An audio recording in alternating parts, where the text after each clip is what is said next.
Well, we're back with Steve Cochran, Chris Stigall, Chris Plant. Chris Plant, there's a lot of finger pointing here. For my money, both parties are absolutely responsible, have been absolutely irresponsible over the course of the last 20 years. Your thought? Well, I mean, I tell you, John McCain today called for a special commission to look into what happened here, and that would be entirely appropriate. This is a Congress that's investigating 400 different things that nobody cares about. This is rather important. But the Democrats don't want to investigate it for several reasons. And the primary reasons are that Franklin Raines, the former head of Fannie Mae, and Jim Johnson, another chieftain at Fannie Mae, are both chief economic advisors to the Obama campaign.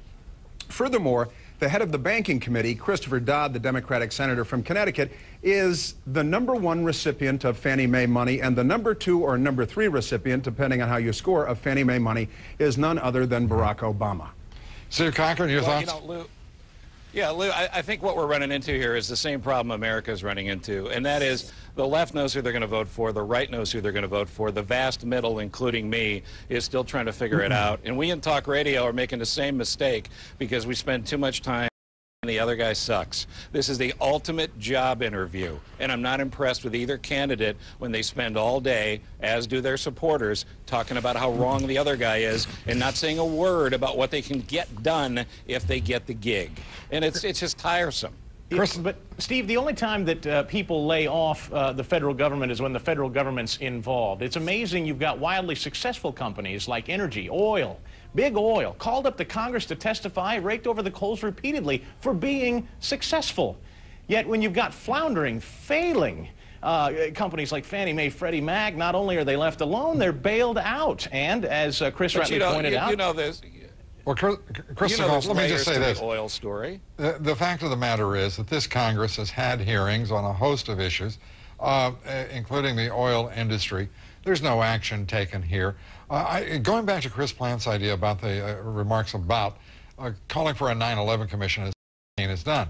You know, before people poo-poo that too much, the fact is the 9/11 commission performed a very important function, but commissions... Commissions, well motivated, well constructed and led, can make immense differences.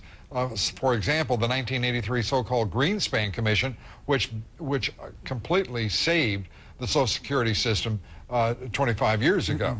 So I agree with Chris Plant. This business of rejecting it because it's a commission is sort of sophomoric, in my opinion. And the reason they're rejecting it is because all roads lead back to the Clinton administration, to their cronies at Fannie Mae. And look, it's not Republicans that were in charge at Fannie Mae. It's true that the Bush administration doesn't have clean hands on this.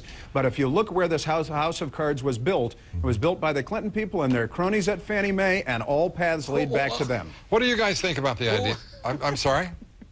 The only time government... Who of these two guys that are running, who has a better idea? Isn't that what we're supposed to figure out Well, here? I'll tell you what, John McCain...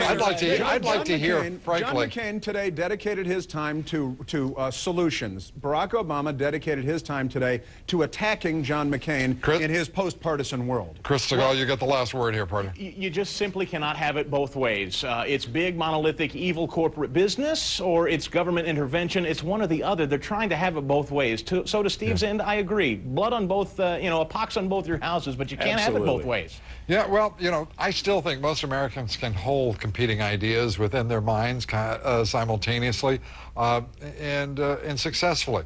I think you can be pro-business and pro-labor at the same time. I think we can have a great capitalist system and also have regulation. I think we've got to come to terms with some realities that are changing rather quickly.